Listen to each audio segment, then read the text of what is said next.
तो आज अपने जो टॉपिक करने जा रहे हैं वो है इंटरनल रिकंस्ट्रक्शन। एग्जाम पर्सपेक्टिव से वेरी वेरी वेरी इंपॉर्टेंट, मतलब मैं बोल सकता हूं कि आपके एग्जाम में यहां से लगभग चांस है आता ही आता है।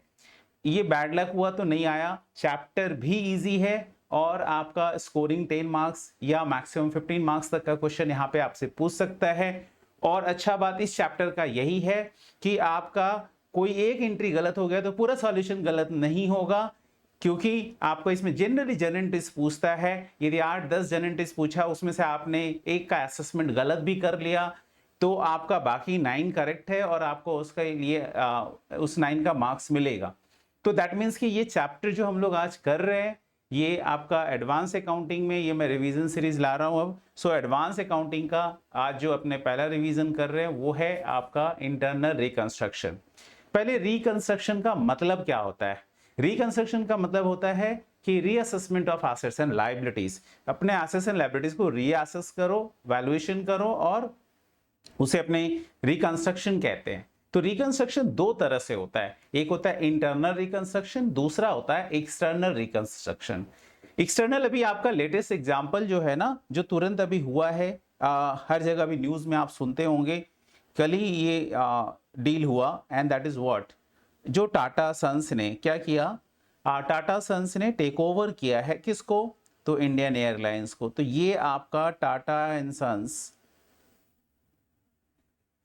सन्स ने टेक ओवर किया, किसको किया है, इंडियन एयरलाइंस को। आफ्टर 68 ईयर्स टाटा ने इस कंपनी को एक्वायर्ड किया 18,000 करोड़ रुपए में, ठीक है ना। तो इंडियन एयरलाइंस ये एक्सटर्नल रिकंस्ट्रक्शन है, एक्विजिशन बोल सकते हैं, ठीक है, मर्जर बोल सकते हैं, बट यहां पर एक्विजिशन है। तो इंडियन एयरलाइंस जो कि गवर्नमेंट ने खरीदा था टाटा से और वापस टाटा ने उसे रीपर्चेस कर लिया, ये एक्सटर्नल रिकंस्ट्रक्शन हो गया। बेसिकली आपको पता होगा, यदि इस डील के बारे में आप न्यूज में पढ़े होंगे कल जो आया, तो बोलते हैं कि इसमें आपने देखा होगा कि कंपनी गवर्नमेंट जो है वो पर डे 20 करोड़ का लॉस कर रही है। सीधी सी बात है, मैनेजमेंट इतना गंदा हो गया, लोग बैठ के बेसिकली खा रहे हैं, कंपनी अंदर से खोखली हो गई। अब टाटा के हाथ में ये जिम्मेदारी मिली है। Tata have a good track record for such kind of mergers and acquisitions. बड़ी बड़ी कंपनी को उसने लॉस मेकिंग कंपनी को लेकर प्रॉफिट मेकिंग बना दिया है। लाइक आप कोरस का एग्जांपल आपको याद होगा, कोरस 2007 में टाटा ने कोरस को भी टेक ओवर किया था अराउंड 20 बिलियन यूएस डॉलर में, और उस समय वो काफी बड़ा डेट ले लिया। इसमें भी काफी बड़ा डेट है, आपको अच्छी तरीके से पता होना चाहिए कि इस सिचुएशन में कंपनी के पास एसेट्स कमती है और लाइबिलिटीज का बर्डन बहुत ज्यादा है। तो इसका मतलब अपने बोल सकते हैं कि ये डील टाटा सन्स ने क्या प्लानिंग किया हुआ, that will be a surprise factor, क्योंकि बेसिकली इतना बड़ा अपने बोल सकते हैं कि डील इसने कर लिया है कि लेट्स सी इसे कैसे टैकल करती है, और यदि करती है तो इट्स अ हैट्स ऑफ कि जिस कंपनी में नेगेटिव नेटवर्थ है उसको उसने 18,000 करोड़ में खरीदा है, तो कैसे हैंडल करेगी, ये चीज देखने लायक होगा। But time will prove, just follow this news की आगे कैसे टाटा सन्स जो है, मिस्टर चंद्रशेखरन जो है वो बोले हैं कि हम लोग कॉन्फिडेंट हैं कि ये डील बहुत अच्छे से होगा और कंपनी को वो लोग चैनलाइज भी कर देंगे, प्रॉपर वे पे प्लेटफॉर्म पे ले भी आएंगे। One of the best service देने की बात कर रहे हैं, इंडिया में ही नहीं पूरे दुनिया में। तो लेट्स सी कैसे ये चीज कन्वर्ट होता है। टाटा ने जैगवार लैंड रोवर को भी टेक ओवर किया था, वो भी एक्सटर्नल रिकंस्ट्रक्शन है। वहां पर जैगवार लैंड रोवर को टाटा मोटर्स ने टेक ओवर किया था और टाटा स्टील ने टेक ओवर किया था कोरस को। तो ये सारी डील है जो हुई थी मर्जर, वैसा ही टाटा सन्स ने यहाँ पर एक्विजिशन किया है इंडियन एयरलाइंस को।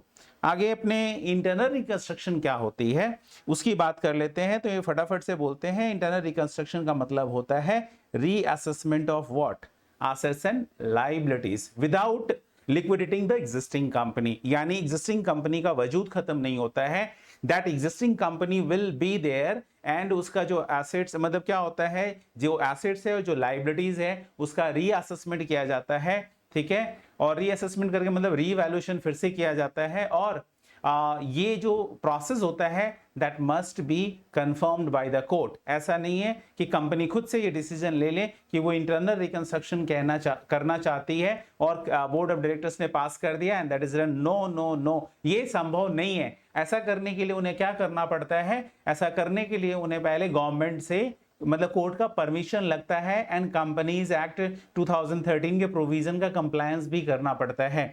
सो एक्सटर्नल और इंटरनल में डिफरेंस यही है। External reconstruction as per accounting standard 14 का जो आपका प्रोविजन है अकाउंटिंग स्टैंडर्ड 14 में, उसके अकॉर्डिंगली किया जाता है, और जो आपका इंटरनल रिकंस्ट्रक्शन है that is to be done as per the provision of companies act 2013। तो ये दोनों के बीच का बेसिक डिफरेंस है जो आप ध्यान रखेंगे। अब हम लोग इस आज के क्लास में जो रिवीजन क्लास है कोशिश करेंगे कि पूरी बात हो जाए और चैप्टर सीख भी ले, यदि आप भूल गए तो रिवीजन हो जाए। देखो इंटरनल रिकंस्ट्रक्शन का मतलब क्या है, ऐसा कब करने की जरूरत पड़ती है। नंबर 1, कंपनी के पास बहुत एक्सेस कैपिटल है।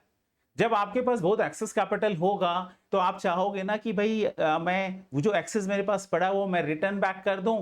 तो एक ऑप्शन है कि आप क्या करो, एक्सेस को रिटर्न बैक कर दो, ये हो गया नंबर 1। दूसरा है कि आपका कंपनी जो है ना लॉस में चल रही है, यानी जितना भी आपका मतलब जो कंपनी का लायबिलिटीज है उतना एसेट नहीं है, यानी कि company is running in a loss over the number of years. ठीक है, ऐसे बहुत सारी कंपनी है कि जो लॉस में चल रही है और अल्टीमेटली बाद में, जैसे कि टेलीकॉम में आप देख सकते हैं एग्जांपल, लेटेस्ट एग्जांपल है वोडाफोन, जिसको गवर्नमेंट ने मोरेटोरियम दिया अभी for licence fees recovery and all that.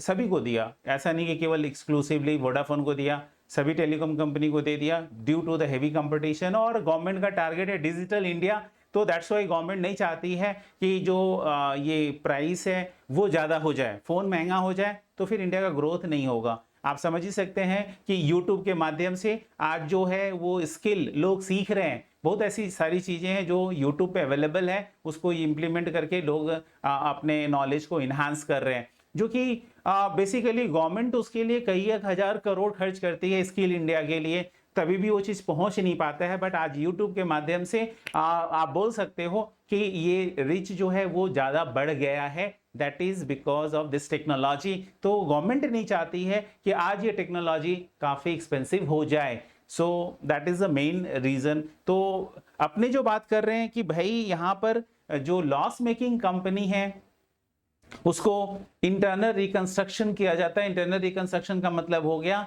कि जितना भी कंपनी के पास ऑब्लिगेशन है उससे बोला जाता है कि आप लोग, यदि कंपनी लिक्विडेट होती है, सपोज कर लो कि भाई क्रेडिटर्स है, लेंडर्स है, ठीक है, डिवेंचर होल्डर्स है, तो उनका क्लेम है कंपनी के ऊपर, एक का है ऐसे 100 करोड़, किसी का है 50 करोड़, किसी का है 10 करोड़। अब कंपनी यदि लिक्विडेट होती है तो 100 करोड़ वाले को मिलेगा सिर्फ 5 करोड़, 5 करोड़ वाले को शायद ना मिले, 2 करोड़ वाले को कुछ ना मिले, लाइक दिस। तो ऑब्वियस है कि उनको उनसे एक ये अरेंजमेंट किया जाता है कि चलिए मैं आपके डेट को कम कर देता हूं, यानी ऑब्लिगेशन, आप कंपनी में जितना आपका इंटाइटलमेंट है, से फॉर एग्जांपल आप कंपनी से 100 करोड़ पाते हो, चलो आज आप बताओ कंपनी को बचाने के लिए आप क्या योगदान करोगे, ऐसा पूछा गया। तो बोला डिवेंचर होल्डर्स, बोला भाई अंदर अंदर मन में सोच रहा डिवेंचर होल्डर्स कि यदि मैं कंपनी को लिक्विडेट करा दूं तो उससे 5 करोड़ आएगा, और यदि मैं कंपनी को बचने का मौका देता हूं तो उस केस में मे भी मेरा कल ज़्यादा मिल जाए। तो वैसा वो कैलकुलेशन करता है डिवेंचर होल्डर्स, और कैलकुलेशन करके ऑब्वियस है वो इस अरेंजमेंट के लिए एग्रीड होता है।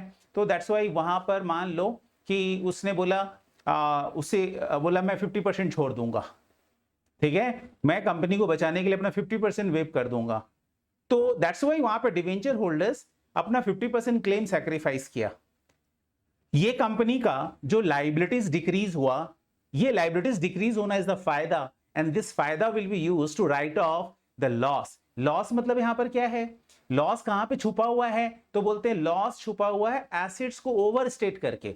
नॉर्मली ओवर स्टेट मतलब क्या होता है, आदमी जब मतलब कंपनी जब लॉस में चल रही होती है ना तो वो डेप्रिसिएशन चार्ज करना छोड़ देता है, मतलब कि एसेट्स के ऊपर, तो as a result of which assets overvalued है, और एसेट्स यदि ओवर वैल्यूड है so what we need to do, अपने क्या करना पड़ेगा, एसेट्स को रीअसेस करना पड़ेगा, और वो रीअसेस करने का मतलब एसेट्स को डिक्रीज करेंगे। एसेट्स का वैल्यू जैसे राइट ऑफ करोगे आपका लॉस बुक्स में दिखाई देगा क्योंकि एसेट्स घटना इज अ लॉस। तो बोलते हैं वो हम कंपेंसेट कहां से करेंगे, तो बोलते हैं लायबिलिटीज कम हो जाए तो बैलेंस शीट हमारा बराबर हो जाएगा। सो दैट्स व्हाई अपने क्या करते हैं, कंट्रीब्यूशन डिमांड करते हैं, कंपनी डिमांड करती है, ऐसा अरेंजमेंट किया जाता है कोर्ट के द्वारा। तो उसके बकायदे एक पर्सन अपॉइंट होता है कोर्ट के द्वारा और ये सारा काम करके देता है। तो वहां पर अल्टीमेटली क्या होता है कि वो पर्सन कंट्रीब्यूशन डिमांड करता है from the share holders, from the debenture holders, from the lenders, from the creditors. जितने भी कंपनी के ऑब्लिगेशन है सबसे कुछ ना कुछ डिमांड किया जाता है, and that sacrificed by the shareholders, sacrificed by the debenture holders, all this together will be used to write off the asset। तो बहुत सिंपल शब्दों में इंटरनल रिकंस्ट्रक्शन का मतलब क्या है, क्या बनता है, सीधी सी बात है, आप इतना सीख गए चैप्टर खत्म है। क्या मतलब है, लाइबिलिटीज को कम करेंगे, ये फायदा हुआ, एंड दिस फायदा will be used to write off asset, assets को राइट ऑफ करेंगे। यदि आप थीम नहीं समझ रहे हैं, आपको मैं एंट्री कराता रहूं कोई फर्क नहीं पड़ता है, आप जितना एंट्री कर लो, लास्ट में क्या होगा कि आप एंट्री याद कर रहे हो rather than understanding the concept and the application of this chapter. So that's why ज्यादा फोकस एप्लीकेशन पे करो। मेरा तो इतना ही बताना काफी होता है कि आप लाइबिलिटीज से जो भी बेनिफिट लोगे, कंपनी लेगी, that will be used to write off the assets. That is the approach towards what, towards internal reconstruction. So this much is required, but आपको खाली यही समझना पड़ेगा लाइबिलिटीज रिड्यूस जो हो रहा है वो कितना हो रहा है। वो लैंग्वेज आपके साथ थोड़ा सा खेलता है, बस वो लैंग्वेज आप क्रैक कर लीजिए, आपके लिए ये चैप्टर एकदम पानी है। एग्जाम में आपको समझिए बोनस मिलता है यदि ये क्वेश्चन आता है। ऑब्वियस है यदि आपको जनरल एंट्रीज के साथ बैलेंस शीट पूछ लिया बनाने को तो थोड़ा टाइम किलिंग हो जाएगा। So you need to work on your speed, वो तो करना ही पड़ेगा। चलिए भाई, पहला यहां पर क्या है वो देख लो। पहला बोल रहा है कि अपने alteration of share capital, share capital को अल्टर करना मतलब क्या होता है, देखो 10 रुपए का शेयर है उसे 2 रुपए का बना दो। फॉर एग्जाम्पल, एक बेगर आया मेरे पास, मैं गाड़ी पे एक ट्रैफिक के सिग्नल पे खड़ा था, नॉक किया, मेरे पास चेंज नहीं था। मैंने बोला मेरे पास चेंज नहीं है, मैं कैसे दूं आपको, भाई 500 का तो नोट नहीं दूंगा ना, तो मैं ये भी सोच के दूंगा कि भाई कितना दे सकता हूं, तो मैंने उसे 10 रुपया मुझे देना था। तो बेगर ने कहा मेरे पास चेंज है, आप मुझे 500 दो, मैं आपको 10-10 का नोट बनाकर, तो उसने मुझे 100-100 का नोट करके दे दिया, और एक 100 का भी चेंज कर दिया, छोटा डिनोमिनेशंस में कन्वर्ट कर दिया, 10-10 का नोट बना दिया। तो मैंने क्या किया, अपने पास जब मेरे पास छुट्टे रुपए आ गए तो उसमें से एक 10 का नोट निकालकर मैंने उसे दे दिया। दैट मीन्स कि सीधा ये कहलाता है alteration of what, alteration of the denomination. तो यहां पर अपने शेयर का भी डिनोमिनेशंस को अल्टर करते हैं, यानी कि अपने जो शेयर होल्डर हैं उनको अपने उनसे सेक्रीफाइस लेंगे, कंपनी उनसे सेक्रीफाइस करवाएगी, कंट्रीब्यूशन लेगी उनसे। तो दैट्स वाई वहां पर क्या होगा कि कंपनी सबसे पहले उनके डिनोमिनेशंस को चेंज कर देगी, और डिनोमिनेशन चेंज करने के बाद अल्टीमेटली लास्ट में डिनोमिनेशन चेंज करने के बाद लास्ट में कंपनी क्या करेगी, शेयर होल्डर को बोलेगी सेक्रीफाइस करो। अब तो पहले अपने क्या करेंगे, उनके शेयर्स को तोड़ देंगे, स्प्लिट कर देंगे, तो इसको बोलते हैं शेयर स्प्लिट करना। शेयर स्प्लिट समझ गए, 100 रुपए का शेयर है, 10-10 रुपए का 10 शेयर बना दो, अभी भी 100 ही रुपया वैल्यू रहा overall, but number of shares increase from 1 to 10, एक पहले था अभी 10 हो गया। सो अब उनसे अपने डिमांड कर सकते हैं कि शेयर होल्डर प्लीज अब आप सेक्रीफाइस करो। तो शेयर होल्डर्स मैक्सिमम कंट्रीब्यूशन करता है, सेक्रीफाइस करता है, तो शेयर होल्डर्स अपना 90% सेक्रीफाइस कर देगा, may be 80%, depending upon the policy. ऐसा नहीं है कि 90 को कोई रट्टा मार के रखो, ऐसा कुछ भी नहीं है, ठीक है। अल्टरेशन ऑफ शेयर कैपिटल हो गया, यहां पर अपने शेयर को स्प्लिट कर दिए, ठीक है। यहां पर आपका variation of share holders rights, share holders का वोटिंग राइट्स का भी वेरिएशन होता है, तो अपने वहां पर क्या कर सकते हैं कि शेयर होल्डर्स का वोटिंग राइट्स को चेंज कर दें, वो भी इंटरनल रिकंस्ट्रक्शन कहलाता है। मतलब क्या है, यदि आपने एक वोट डाला, आप शेयर होल्डर हो, आप नए मेंबर हो और मैं पुराना मेंबर हूं, मान लो रिलायंस में, तो मैं पुराना मेंबर हूं और मेरे पास जो शेयर है उसका वोट काउंट होता है 1, आपके पास जो शेयर है उसका वोट काउंट होता है 0.7, यानी आप एक वोट डालोगे but that will be counted as 0.7 vote. 0.7 मतलब कि 70%, और मेरा 100% माना जाएगा, बिकॉज आई एम, मेरा जो वोट है उसका डिफरेंशियल वोटिंग राइट्स है, मेरे पास जो वोट है उसका शेयर है उसका वोट 1 काउंट होगा। इसको बोलते हैं, यदि पहले मेरे पास 1 था, अभी मेरे को भी बना दिया गया 0.7, this is also known as internal reconstruction, इसको भी इंटरनल रिकंस्ट्रक्शन कहते हैं। रिडक्शन ऑफ शेयर कैपिटल कब कम किया जाता है? तो reduction of share capital basically अपने जो उनके जो शेयर होल्डर्स का क्लेम उसको कम कर देते हैं, and that claim will be use, जो सरेंडर हुआ वो यूज करेंगे to write off the assets. तो ये रिडक्शन ऑफ शेयर कैपिटल ये भी कहलाता है internal reconstruction. Compromise and arrangement होता है, ये भी कहलाता है। सरेंडर ऑफ शेयर्स होता है, ये भी, मतलब सब मोर और लेस एक जैसा ही है, कोई इसमें एक्स्ट्रा नहीं है। बेसिकली हम लोग जो चैप्टर करने वाले हैं, अच्छे सिचुएशन में इंटरनल रिकंस्ट्रक्शन काम होता है। अच्छा सिचुएशन का मतलब हो गया कि company is excessively capital employed. तो एक्सेसिव कैपिटल एम्प्लॉयड यदि कंपनी में है, तब कंपनी क्या करती है, वहां पर कैपिटल मतलब रिडक्शन स्कीम में जाती है। बट जनरली ये नहीं होता। आप जब भी सिचुएशन कन्फ्रंट करोगे, आपको जो भी सम्स आएगा एग्जाम में वो होगा आपका, जहां पर अपने देखेंगे कि कैपिटल जो है वो आपका मतलब एसेट जो है वो ओवर वैल्यूड है, ओवर स्टेटेड है, उसको राइट ऑफ करना है। तो भाई एसेट्स को राइट ऑफ करने के लिए पहले लायबिलिटीज भी कम करना पड़ेगा। तो लायबिलिटीज ये स्कीम पास होता है, कोर्ट के द्वारा अप्रूव्ड होता है, तब जाकर ये चीज हो पाता है। तो कोर्ट ने अप्रूव कर दिया, अब मीटिंग्स होता है जितने भी लेंडर्स हैं उनके साथ में और अपने स्टेक होल्डर के साथ में, वो लोग कंट्रीब्यूट करते हैं, and that will be used to write off the assets, that's it. Last में यदि कोई सरप्लस बच जाए तो कैपिटल रिजर्व में जाएगा, और यदि डेफिसिट हुआ स्कीम में तो उस केस में अपने उसे कोई फ्री रिजर्व से लेकर उससे डेफिसिट को कंपेंसेट करेंगे। यानी कोई फ्री रिजर्व जनरल रिजर्व में या पीएल अकाउंट में कोई बैलेंस है, so that will be transfer to the capital reserve. ये ध्यान रखिएगा आप, ठीक है। इतना ही है, चैप्टर में कुछ है नहीं। तो याद क्या रखना है, इधर से लेना, ये हाथ कौन सा है, लायबिलिटी साइड, और इधर एसेट साइड को छोटा करना। इसे इंटरनल रिकंस्ट्रक्शन को ये भी कहा जाता है reducing the balance sheet size. Balance sheet size जो बड़ा है, बड़े को छोटा कर देना है, that is reducing balance sheet size. तो बैलेंस शीट साइज को छोटा करना भी क्या कहलाता है, इंटरनल रिकंस्ट्रक्शन। तो आपको वही करना है। पहले कैपिटल होगा 10 लाख, अभी हो जाएगा 1 लाख। पहले बिल्डिंग प्लांट मशीनरी होगा 10 लाख, अभी हो जाएगा 1 लाख, मैंने 9 लाख से उसको भी कम कर देंगे, इधर से कैपिटल 9 लाख करेंगे कम, दोनों बराबर हो गया। ऐसा कुछ सिचुएशन हो सकता है, ऐसा मैं एक एस्टिमेट बता रहा हूँ। अब लायबिलिटीज में कई तरह के लायबिलिटीज है भाई, क्वेश्चन पढ़ना करना और तो कुछ है नहीं। ये इंस्टीट्यूट के मैथ से मैंने आपको ये चार्ट दिखा दिया।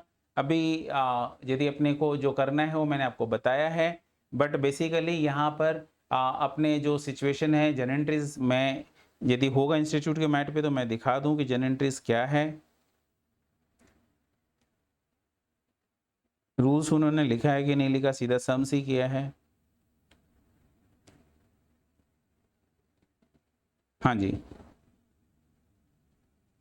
देखो एंट्री नंबर 1, जब इक्विटी शेयर होल्डर्स का 100 रुपए का शेयर है, उसको 10 रुपया बना दिया गया और 90 रुपया उससे सेक्रीफाइस करवा लिया गया, तो share capital debited and to capital share capital, नया वाला denominations credit, old denominations debit, पुराना लाइबिलिटीज गॉन। जैसे एक नोट होता है, 500 रुपए का नोट गया, उसके बदले में आपके 500 रुपए ही आएगा, बट 100 वाला 5 नोट आएगा, overall value will remain same. तो एंट्री हो गया आपका share capital debited to share capital, ठीक है। तो शेयर कैपिटल 100 वाला debit, old denominations debit, and आपका share capital new denominations credit. भाई अब 100 के बदले में आप 10 रुपए का शेयर्स दे रहे हो, दैट मीन्स कि 90 रुपीज आपका जो है वो कंट्रीब्यूशन हो गया बाय द शेयर होल्डर्स, या शेयर सरेंडर हो गया जो कि शेयर होल्डर्स ने दे दिया, तो वो फायदा है। तो याद रख लेना, इस चैप्टर में कोई भी फायदा will go to capital reserve account. फायदा मीन्स आप समझ रहे हो ना कि लायबिलिटीज डिक्रीज होना is a gain and that will be credited to capital reserve account. So remember this, any kind of gains if you are enjoying, that is to be credited to the capital reduction account या internal reconstruction account, इन दोनों में से किसी का इस्तेमाल कर सकते हो। बट ज्यादातर मैं भी कैपिटल रिडक्शन बोलूंगा और बुक्स भी उसे यूज करता है, तो आप भी उसे यूज करिए। बट ये ध्यान रखिएगा एग्जाम में कहीं इंटरनल मतलब कि आपको इंटरनल रिकंस्ट्रक्शन अकाउंट बनाने बोल दिया तो आपको इंटरनल रिकंस्ट्रक्शन ही लिखना पड़ेगा, आप कैपिटल रिडक्शन नहीं लिख सकते हो, ये ध्यान रखना। तो यहां पर ये हो गया, डिनोमिनेशन भी चेंज हुआ और साथ ही साथ आपका रिडक्शन भी हो गया, सेक्रीफाइस भी हो गया बाय द शेयर होल्डर्स। इसके बाद क्या होता है, यहां पर आपका यदि रिजर्व में कोई बैलेंस है तो उसे भी आप कैपिटल रिडक्शन अकाउंट में डाल दीजिए। Reserve account debited to capital reduction होगा, घबराइएगा मत, यहाँ रिकंस्ट्रक्शन अकाउंट लिखा हुआ है, हम लोग एक ही टर्म यूज करेंगे, that is called capital reduction account. Reconstruction account भी उसका नाम है, इंटरनल रिकंस्ट्रक्शन अकाउंट भी नाम है और कैपिटल रिडक्शन अकाउंट भी नाम है। अब अलग अलग बार बार अलग अलग नाम यूज करोगे तो कंफ्यूज हो जाओगे आप। So that's why we should use reserve account debited to capital reduction account. Next अपने जो बात करें तो इसमें मैंने कहा अब आउटसाइड लाइबिलिटीज है, वो हमारा यदि कम होता है तो जितना वो कम हो रहा है उसे हम डेबिट करेंगे। हमारा लाइबिलिटीज कम होगा, कैसे हम डेबिट करेंगे, ठीक है। और यदि जो भी मेरे को उन्होंने सेक्रीफाइस किया वो मेरा फायदा है, that will go to capital reduction account. Reconstruction account लिखा हुआ है, you may write the capital reduction account. इसके बाद आपका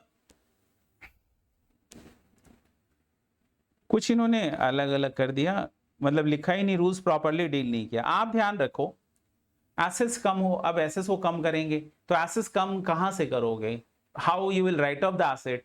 तो सिंपली आपने जो गेन हुआ था फ्रॉम द जो शेयर सरेंडर हुआ या आपका जो ऑब्लिगेशन को आपने रीअसेस किया, from there whatever the gains you are enjoyed, company enjoyed, that will be used to write off the assets. तो एसेट्स को राइट ऑफ करते समय एंट्री होगा, assets have debit balance, write off करोगे उसे credit करना पड़ेगा तो एसेट्स आपका कम हो जाएगा। डेबिट किसको करोगे बताओ, तो डेबिट अपने करेंगे कैपिटल रिडक्शन अकाउंट को। ये सारा चीज करने के बाद लास्ट में जो आपका सरप्लस बचेगा या डेफिसिट बचेगा, दैट विल बी, डेफिसिट होगा तो आपको लाना पड़ेगा जनरल रिजर्व से, और यदि आपका सरप्लस बचेगा so that will be credited to capital reduction, capital reserve account. तो कैपिटल रिडक्शन में कोई सरप्लस बचे तो कैपिटल रिजर्व में ले जाओ, और यदि डेफिसिट बचे तो उस केस में आप डेफिसिट को जनरल रिजर्व या कोई भी फ्री रिजर्व से एडजस्ट कर सकते हो, ठीक है। तो चलिए इसके ऊपर आपका आरटीपी में दो सम्स आया हुआ है, दो टर्म का मैंने आरटीपी ले लिया और वहाँ का सम्स अपने डिस्कस करेंगे और समझेंगे कि जो बात, रूल्स भी इसी माध्यम से समझ लेंगे क्योंकि अपने रिवीजन कर रहे हैं तो अलग से अब रूल्स लिखाने का कोई सेंस नहीं बनता है। मेरा क्लास नोट में सारा चीज़ कराया हुआ है, बट अभी भी आपको रूल्स यदि करना है तो ये सम्स के थ्रू ही सारा बात हो जाएगा, मैं समझा कर ही करूँगा। और चलिए फटाफट से देखते हैं क्या बोल रहा है। Sign limited provides the following, ये आपका आया हुआ है आरटीपी नवंबर 21 है ये, ठीक है। सोर्स है आईसीआई आरटीपी, जो रिवीजन टेस्ट पेपर एग्जाम के लिए निकालती है इंस्टीट्यूट, उसी के अंदर में है ये क्वेश्चन। और अपने क्वेश्चन कहीं से भी हो, बस बेसिक लॉजिक समझने में ज़्यादा ध्यान रखना है। यदि आप फंडामेंटली अप्रोच वाइज करेक्ट रहोगे तो मैं एश्योर्ड करता हूं कि आप एग्जाम में 80% करेक्ट हो। And getting 80% marks in advance accounting is not a matter of joke. I can मतलब बेसिकली चैलेंज करता हूं कि हार्डली 5-10% स्टूडेंट ही 80% मार्क्स लेकर आते हैं, वो भी बहुत बोल दिया मैंने शायद, ठीक है ना। एनीवे तो आप मेहनत करोगे तो ज़्यादा आएगा, ऐसा नहीं है, हाईएस्ट तो 97-98 तक चला जाता है। तो यहां पर आप देख रहे हो अब इक्विटी शेयर्स ऑफ ₹10 ईच है और फिगर्स इन 1000 है, इसका थोड़ा ध्यान रखना, एग्जाम में गलती होता है नॉर्मली, हम लोग छोटे छोटे चीज़ छोड़ के और सिली मिस्टेक के लिए मार्क्स कट जाता है, तो ये गलती आप ना करें। इक्विटी शेयर्स ऑफ ₹10 ईच है, 35,000 है। यदि नंबर ऑफ शेयर्स निकालना हो तो बहुत इजी है, आपका 35,000 डिवाइडेड बाई 10 करेंगे तो 3,500,000 आपका शेयर्स है, 3,500,000, क्योंकि 3 जीरो तो यहाँ छोड़ा हुआ है ना, इसलिए। या आप 3 जीरो लेकर ही आप ऐसा कैलकुलेशन करोगे, 3 जीरो आप एक बार इग्नोर करके चलो मन में, तो आपका 35,000 डिवाइडेड बाई 10 सो 3,500 शेयर्स हुआ। 8% क्यूमुलेटिव, अभी सम्स पढ़ रहा हूं मैं, कुछ भी नहीं है अभी, मैं कुछ नहीं, क्योंकि अभी तो लायबिलिटीज बता रहा है, अब ये नहीं बता रहा है ये लोग कितना अपना शेयर सैक्रिफाइस कर रहे हैं। जब तक ये नहीं बोलेगा अपने कैसे एंट्री कर पाएंगे? जब तक आप नहीं बोलेंगे कि कितना डिस्काउंट आप दे रहे हो, तब तक मैं कैसे डिडक्ट कर लूँ? आप अपने मन से थोड़ी डिडक्ट कर सकते हो। पूछोगे ना सामने वाले से, दुकानदार से भी कोई चीज़ खरीदते हो तो आप पूछते हो कि भैया क्या आप डिस्काउंट देंगे? आप मांगते हो कि 25 दे दो, 40 दे दो। सामने वाला बोलता है नहीं इतना मैं नहीं दे पाऊंगा, फिर दोनों का एक म्यूचुअल मतलब दोनों म्यूचुअली जिस प्राइस पे एग्री होते हैं वहां पे ट्रांजैक्शन होता है। 8% क्यूमुलेटिव प्रेफरेंस शेयर्स है 17,500 का, ये भी अभी बस इंफॉर्मेशन है। डिवेंचर्स है हमारे पास 14,000 का, सन्डी क्रेडिटर्स है 17,500, provision for taxation is a liabilities 350। यहाँ पर ऐसे सब बताने लग गया। प्रॉपर्टी प्लांट एंड इक्विपमेंट है 43,750, इन्वेस्टमेंट मार्केट वैल्यू 3,325,000 3,500। तो इन्वेस्टमेंट का मार्केट वैल्यू अभी डिस्क्लोजर देना पड़ता है। Current assets including bank balance है 35,000 का करंट एसेट्स है ये आपका। And profit and loss account debit balance, तो ये आपका सरप्लस का नेगेटिव बैलेंस है आपका 2,100। आपको पता ही होना चाहिए, जो आप बैलेंस शीट में रिजर्व एंड सरप्लस लिखते थे उसके जगह पे केवल सरप्लस लिखेंगे, रिजर्व लिखना बहुत पहले हटा दिया गया था। इंस्टीट्यूट ने नोटिफिकेशन अभी दिया है, पहले भी देता है बट मैट में कभी ठीक नहीं करता है। मैट में रिजर्व एंड सरप्लस ही लिखता है। जो बैलेंस शीट बनता है कंपनी का वो मैं उसकी बात कर रहा हूं, ठीक है ना। द फॉलोइंग स्कीम ऑफ, अब आइए स्कीम की बात हो रही, अब बात हो रही है लेन देन, कौन कितना छोड़ेगा और कौन से एसेट्स को कितना काटना है। सीधी सी बात है, यहां से लेना है तब किसी को काट पाएंगे, लास्ट में मुझे बैलेंस शीट को बराबर रखना है, ये हमारा ऑब्जेक्टिव है। So the following scheme of internal reconstruction यहाँ पे बोल रहा है कि यहाँ पे ये स्कीम है, following scheme of internal reconstruction is approved and put into effect on 31 March 21। All the existing equity shares are reduced to ₹4। देखो डिनोमिनेशन चेंज कर दिया गया, हर एग्जिस्टिंग इक्विटी शेयर्स को ₹4 बना दिया गया, यानी ₹10 का 4 बना दिया गया। इसका मतलब 6 कट कर लिया गया, तो 6 कहां चला जाएगा? सीधा कैपिटल रिडक्शन। तो यदि इसका एंट्री करना हो तो आप पहले रुको, यहीं पर सोचो और एंट्री पास करो। मैं एक बार पॉज कर लेता हूं, ठीक है, आप एंट्री सोचो क्या होगा। तो आप पॉज करके एंट्री सोचो, फिर देखो आंसर क्या आता है। तो एंट्री आएगा इसका, इक्विटी शेयर कैपिटल ब्रैकेट में ₹10 डेबिटेड 35,000 ये वाला figure, to equity share capital bracket में ₹4 और 40% ऑफ 35,000 अपने निकालेंगे, दैट इज आपका 14,000 14,000 and to capital reduction 60% of this is equal to 21,000। तो सीधा आपका 14,000 गया इक्विटी शेयर कैपिटल, डिनोमिनेशन 4 वाला ₹4 ब्रैकेट में लिखोगे, and to equity to capital reduction जो कि आपका जो 60% आपको बेनिफिट मिला, तो 60% will go to the capital reduction account. So capital reduction में आप डालेंगे कितना? 21,000। आई थिंक मैं तो ऐसी वर्बली कैलकुलेशन किया, आप कैलकुलेटर चला के देख लेना यही आ रहा है कि नहीं। नेक्स्ट है आपका पहला नंबर सॉल्व हो गया भाई, देखो इतना ही था। और मैंने इस चैप्टर को क्यों इंपॉर्टेंस दिया है, या एग्जाम में ये आता ही आता है, हर एग्जाम में इसे छोड़ना नहीं है। क्यों? क्योंकि हर एंट्री अपने आप में एक तरह से इंडिपेंडेंट है। ऐसा नहीं है कि एक गलत हो गया तो दूसरा भी गलत होगा, तीसरा भी गलत होगा, ऐसा नहीं है, सीरीज की तरह नहीं है। All preference share holders are reduce to 60 each. लो भाई, जैसे इक्विटी का किया आप प्रेफरेंस का भी कर दो। क्या एंट्री होगा? तो एंट्री होगा 8% cumulative preference share capital bracket में ₹100 debit to 8% cumulative preference share capital bracket में ₹60 वाला credit, and to capital reduction हो जाएगा 40% सेक्रीफाइस कर रहा है क्योंकि 100 वाला 100 वाला converted to 60, so that's why 40 is the contribution और the sacrifice by the preference share holders. So that's why अपने इसका 40% जो होगा वो हो जाएगा आपका कितना?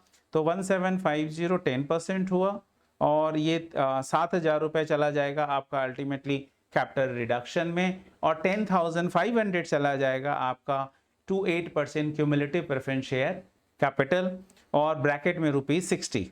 मैं आपको 2 एंट्री किया, 2 एंट्री का सॉल्यूशन भी दिखा दूं, ये देख लीजिए ताकि ऐसा ना हो होच पोच हो जाए। पहला, इक्विटी शेयर कैपिटल डेबिटेड 35,000, देखो ब्रैकेट में टू इक्विटी शेयर कैपिटल 4 वाला न्यू डिनोमिनेशंस वाला को लायबिलिटीज बनाया गया, and that is 14,000, and 2 capital reduction 21,000। ये था आपका पहला वाला का सॉल्यूशन। ये रहा नंबर 1 डाल दिया गया डेट वाले कॉलम में। नंबर 2 प्रेफरेंस शेयर्स का आपको पता ही है, ओल्ड डिनोमिनेशंस वाले को कैंसिल करना होगा, न्यू डिनोमिनेशंस को रिकॉर्ड करना पड़ेगा, और कैपिटल रिडक्शन अकाउंट में जो बीच का डिफरेंस है वो हम लोग कैपिटल रिडक्शन में लेकर जाएंगे। तो 8% cumulative preference share capital debited 17,500 to 8% cumulative preference share capital 10,500 and 2 capital reduction 7,000। ये 2 एंट्री हम लोग किए थे, आगे का देखने का जरूरत नहीं है, आगे अभी एक बार पढ़ेंगे, क्वेश्चन पढ़ के जो आएगा वो करना है। नंबर 3 देखना, नंबर 3 क्या बोल रहा है वो देखो। The rate of interest on debentures is increase to 9%। Okay, पहले क्या था हमको नहीं पता, देखते हैं ना बैलेंस शीट। पहले 6% था, अभी कितना हो गया 9% हो गया। तो 6% कन्वर्टेड इनटू 9%, अच्छा बात है भाई। कंपनी का जो रेवेन्यू नेचर ऑब्लिगेशन हो ज्यादा बढ़ रहा है, ये अच्छा बात नहीं है कंपनी के लिए। पहले 6% के रेट से तो दे नहीं पा रही है, अभी 9% का बर्डन आ गया।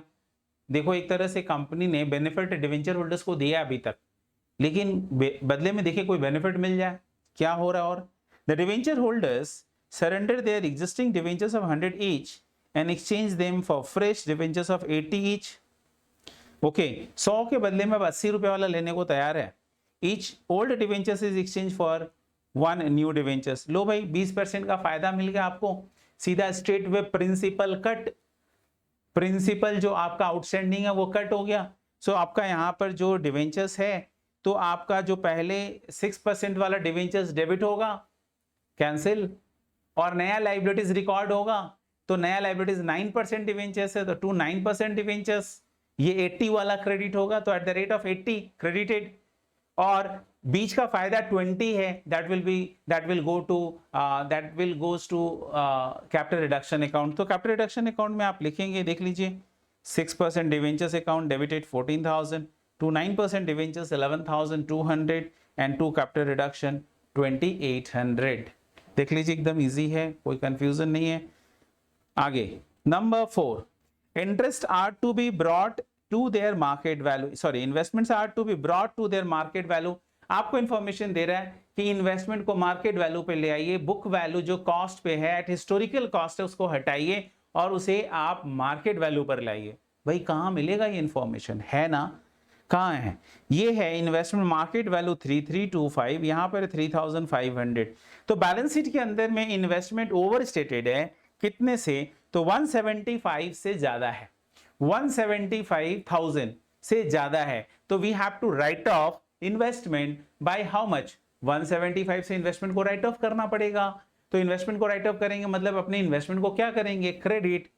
एसेट्स को कम करोगे तो कहां से ये मेकअप करोगे आप, एसेट्स यदि डिक्रीज होगा तो that will be adjusted with the capital reduction. तो मैंने कहा था कोई भी गेन हो that will be credited to capital reduction, और कोई भी लॉस हो that will be adjusted with capital reduction account. ये स्पेशल पर्पस अकाउंट है, इसी से एडजस्ट करना है। तो यहां पर जब अपने इन्वेस्टमेंट को राइट ऑफ कर रहे हैं so there is a loss, assets हमारा डिक्रीज हो रहा है, ये लॉस अपने एडजस्ट कहां से करेंगे, तो कैपिटल रिडक्शन अकाउंट से करेंगे। For this entry is capital reduction account debited to investment account, ये एंट्री आप करोगे। तो capital reduction account debited to investment account, देखो ये एंट्री आपका क्या आ रहा है, तो आपका कहां पे गया कैपिटल रिडक्शन, यहां किया नहीं, तीसरे नंबर पे, चौथे नंबर पे नहीं किया, आगे होगा,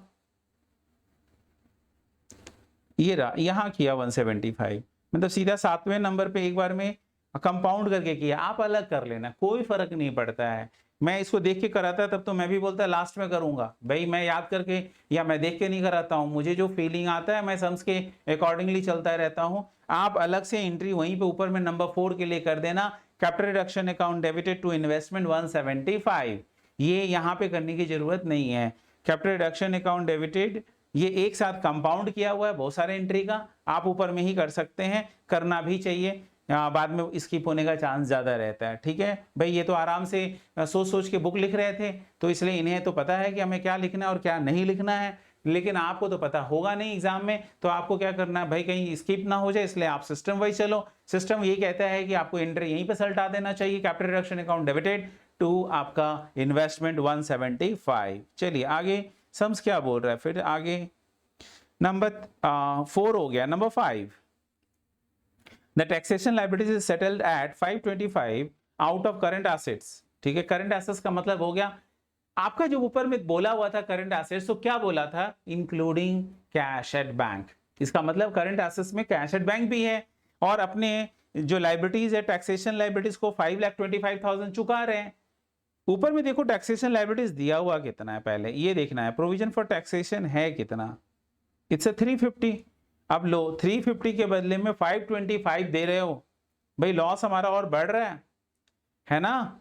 लिखा हुआ है क्या, the taxation liabilities is settle at 525, 5,25,000 में हमारा टैक्सेशन लाइबिलिटी सेटल हुआ, तो क्या एंट्री करेंगे, तो एंट्री करेंगे अपने इसके लिए taxation account debited, provision for taxation account debited, जो बैलेंस शीट में फिगर है उसको आप डेबिट करोगे 350, ठीक है, एंड टू बैंक या टू करंट एसेट्स 525, 5,25,000 का पेमेंट किया आपने एक्स्ट्रा पेमेंट किया 175 का, वो लॉस हो रहा है क्योंकि आप 350 का लाइबिलिटीज था, बट उसके अगेंस्ट युवा company is paying 525, so company is paying extra, and extra is how much, 175 is the extra, that extra will be adjusted against capital reduction। मैंने कहा जब आपका लॉस होगा कैपिटल रिडक्शन डेबिट होगा, जब आपका गेन होगा the capital reduction will be credited, तो यहां पर आपका डेबिट हो जाएगा provision for taxation debited 350, capital reduction debited 175, and 2 हो जाएगा आपका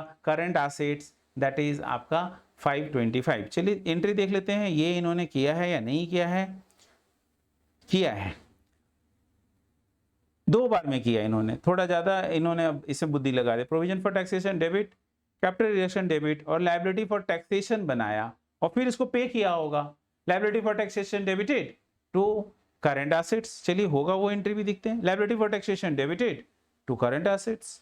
अपने लोग एक एंट्री से ही काम चला लेंगे, कोई प्रॉब्लम नहीं है। आपको जो मैंने एंट्री बोला उसमें से क्या हो गया, लायबिलिटी फॉर टैक्सेशन एक बार क्रेडिट हुआ, उसके बाद वाले एंट्री में डेबिट हो गया, कट, तो उसका जरूरत ही क्या है, अपने एक एंट्री से काम चलाएंगे, 2 एंट्री करने की जरूरत क्या है। जब एक से काम होता है तो जबरदस्ती का 2 एंट्री करने का कोई सेंस नहीं बनता। मैं ये नहीं बोल रहा हूँ ये गलत है, ये करेक्ट है, ये करेक्ट है, बट आपको एग्जाम में टाइम भी तो बचाना है। आगे तो नेक्स्ट पॉइंट क्या है, क्वेश्चन में आ जाइए। नेक्स्ट है point number 7। Point number 7, balance of profit and loss account to be written off and balance of current assets left after settlement of taxation liabilities are revalued at 15750,000। ठीक है, क्या मतलब है इसका, बोल रहा है कि प्रॉफिट एंड लॉस अकाउंट को आप क्या करो, राइट ऑफ कर दो। राइट ऑफ करने का मतलब है यहां पर प्रॉफिट एंड लॉस अकाउंट आपका डेबिट बैलेंस है, और राइट ऑफ करने का मतलब है capital reduction account debited to profit and loss account होगा, क्योंकि डेबिट है उसे क्रेडिट करेंगे तब जाके वो राइट ऑफ होगा, तब जाकर वो फिनिश होगा। सो दैट्स वाई आप एंट्री करोगे capital reduction debit to PL. जो यहाँ पर आपका बैलेंस है प्रॉफिट एंड लॉस अकाउंट का बैलेंस 2100 है, तो ये एंट्री तो आपका 2100 से होगा। साथ में और एक बात बोला हुआ है कि करंट एसेट्स का वैल्यू 35,000 है, लेकिन उसमें से कुछ एडजस्टमेंट हुआ, इस 35,000 में से कुछ एडजस्टमेंट हुआ। बताओ क्या एडजस्टमेंट हुआ, तो अपने 525 यूज किए, क्या चीज के लिए बताओ, टैक्स पे करने के लिए यूज किया 525, तो अपने 35,000 से 525 लेस कर दिए, तो बचा 34,475। 34,475 आपका करंट एसेट्स का वैल्यू बचा after making the payment of what, tax liability. अब वैल्यूएशन बोल रहा है कितना हो गया, तो लिख रहा है, आप पढ़िए यहाँ पे फिर से अच्छे से पढ़िए, क्या लाइन लिख रहा है, the balance of profit and loss account to be written off and balance of current assets left after settlement of taxation liability are revalued at, 3 zero काट दीजिए क्योंकि हम लोग 3 जीरो हटाकर काम कर रहे हैं, 15,750। इसका मतलब इसका वैल्यूएशन अब कितना हो जा रहा है, तो इट इज सेइंग 15,750। तो इसका मतलब है जो मेरा करंट एसेट्स है 34,475, उसका भी वैल्यू हो जा रहा है कम होके, कितना आ जा रहा है 15,750। अभी डिफरेंस कैलकुलेटर में आप चला लीजिए, 34,475 और उससे माइनस करेंगे अपने 15,750, बीच का डिफरेंस आ गया 18,750। 18,725 से करंट एसेट्स को राइट ऑफ करना पड़ेगा। तो चलिए देखते हैं इसका एंट्री क्या किया हुआ है, यही होना चाहिए।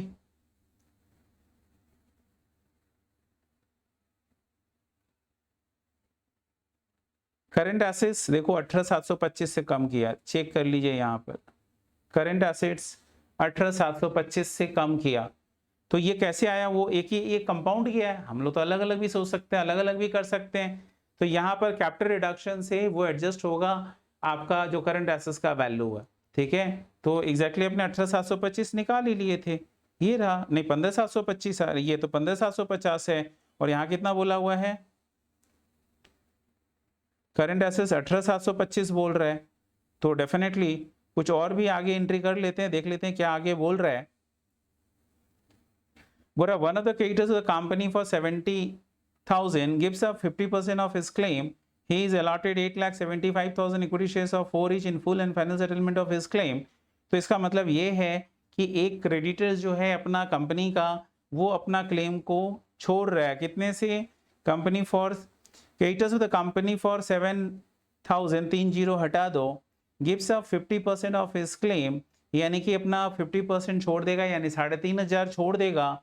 He is allotted 8,75,000 equity shares of 4 each in full and final settlement of his claim, यानी उसके क्लेम के बदले में अपने ये इक्विटी शेयर इशू कर देंगे। 8,75,000 इक्विटी शेयर्स इंटू 4 कर दो तो 8,75,000 875 000 मल्टीप्लाइड बाई 4 करेंगे, so the resulting figure is कितना आ जा रहा है 3,500, 30 हटाकर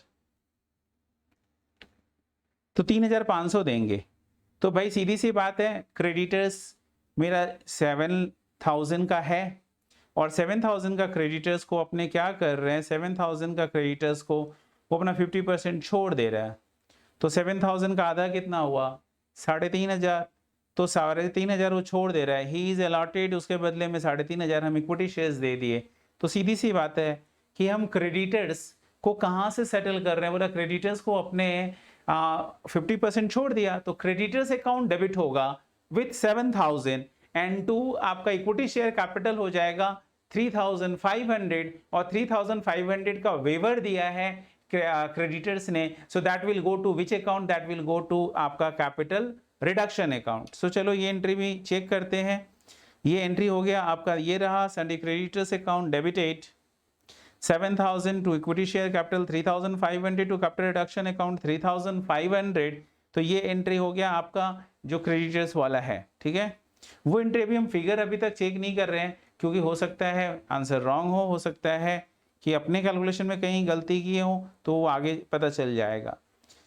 तो ये अपने कंप्लीट कर चुके हैं, दिस वन इज डन।